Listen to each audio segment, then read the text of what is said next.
Assalamualaikum warahmatullahi wabarakatuh. Alhamdulillahirabbil alamin wassalatu wassalamu ala asyrofil mursalin sayyidina maulana Muhammadin wa ala alihi washabihi ajmain amma ba'du. Artinya zaman kita hidup pun sebenarnya kita tidak bisa ngelola kehidupan itu tidak bisa. Nah kalau sama nggak bisa nanti setelah mati juga tidak bisa. Ya sudah, ketika kita hidup yang ngelola juga Allah, ketika mati juga yang ngelola. Bedanya apa? Nah, ini di sini terus kita dilatih inna sholati wa nusuki wa mahyaya wa mamati lillahi rabbil alamin. Tapi kenapa kita ragu terhadap kehidupan setelah kematian? Karena ketika kita hidup seakan-akan kita tahu cara hidup. Makanya Allah itu tersinggung betul ketika ada orang merasa bisa ngelola cara hidupnya.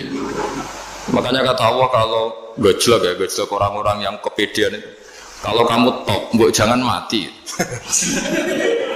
Itu falaula in kuntum ghaira madinin tarji'unaha in kuntum shadiqin. Kalau kamu merasa top itu jangan mati. Di mana-mana mati itu tidak top.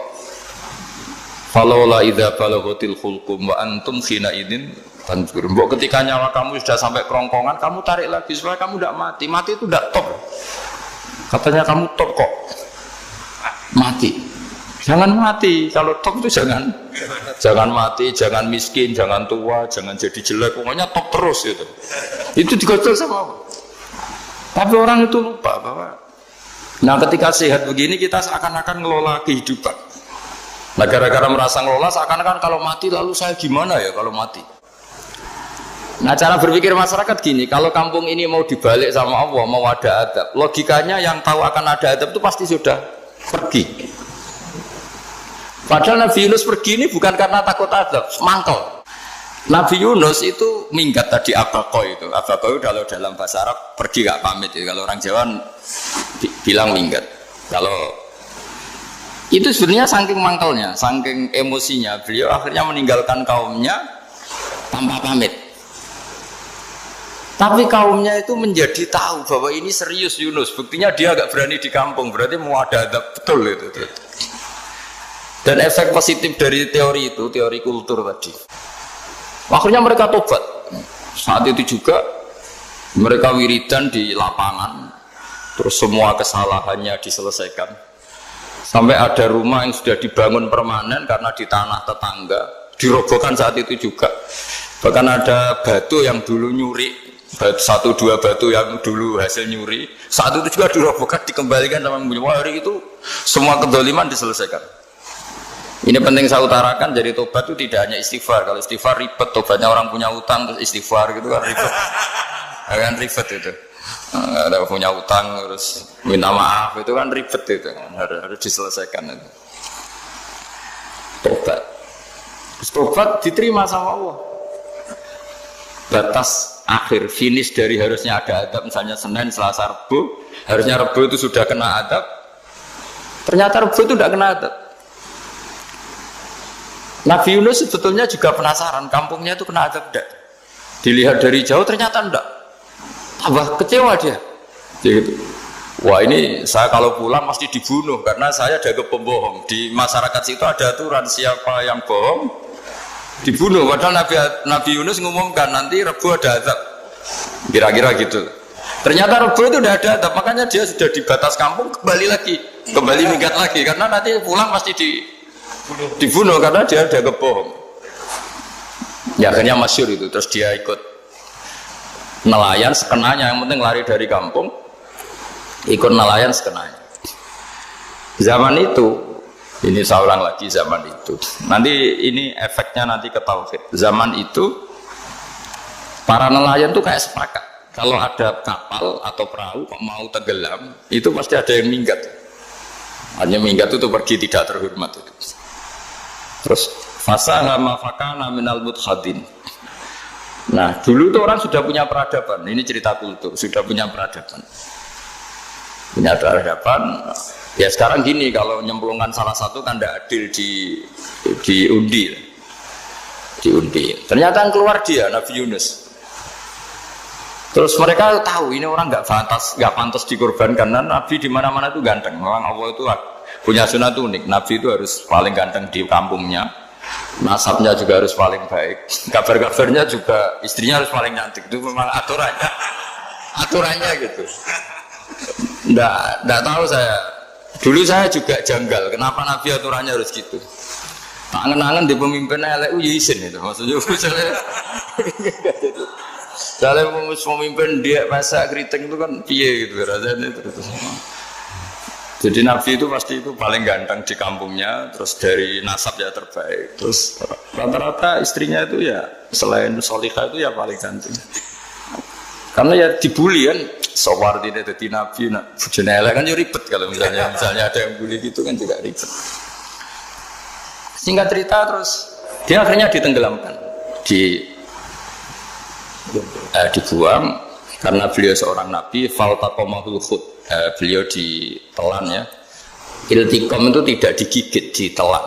Karena ditelan beliau tidak mengalami dikunyah, ditelan. Iltiqam itu ditelan.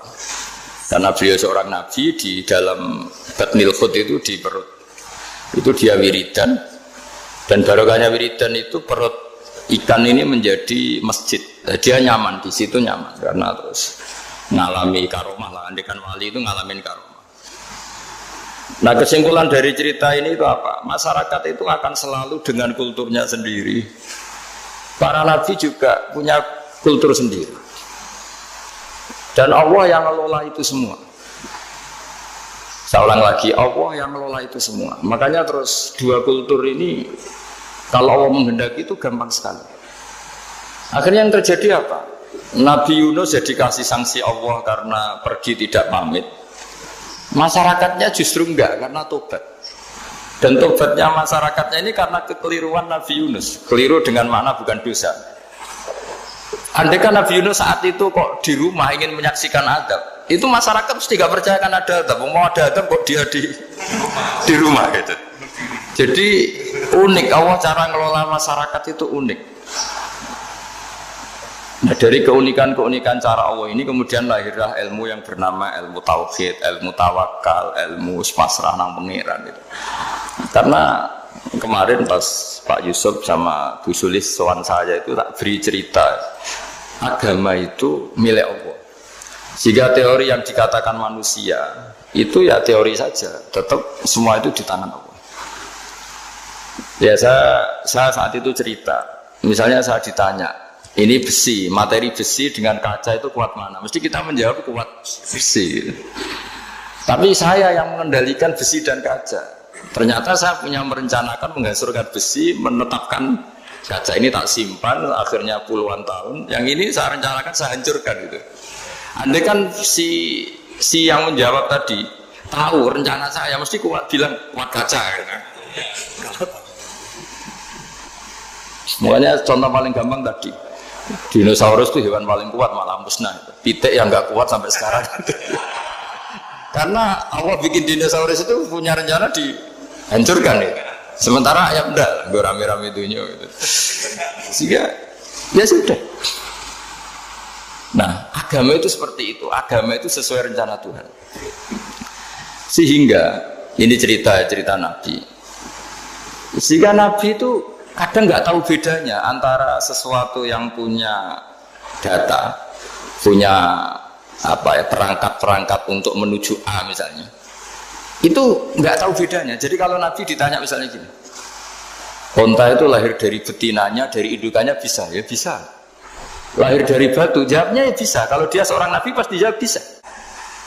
Jadi kalau Nabi ditanya, mata air itu keluar dari bumi kedalaman 7 meter, bisa. Keluar dari sini, dari meja, jawabannya ya bisa. Karena Nabi itu saking dekatnya Allah, tahu betul bahwa perangkat di dunia ini tidak bisa mendikte Allah. Semua itu kehendak Allah. Logika yang terbangun Nabi itu sebenarnya gampang ya. Kalau kita teliti itu hanya gampang itu, sesuatu yang benar itu pasti bisa dijelaskan secara gampang. Nah ini ngaji tauhid biar tidak terlalu berteori itu. Karena kalau saya cerita uang pinter jenengan. Dan saya tidak ingin pinter tentang uang. Tak beri contoh. Nah ini supaya nanti kalau sampean suatu saat meninggal ketemu mungkar nakir itu tahu cara menghadapi. Nanti tak warai tekniknya. Tak warai tekniknya. Makanya ada cerita, agama ini baik sekali. Orang bocorkan ujian nasional itu kriminal, bisa ditangkap Pak Rosidi. Tapi agama ini pertanyaan mungkar nakir dibocorkan semua kiai, itu nggak ditangkap sama mungkar nakir. Harusnya kan rugi karena ini pertanyaan. Tapi semua kiai kan sudah membocorkan. Nanti pertanyaannya di kuburan itu buka Tuhanmu siapa?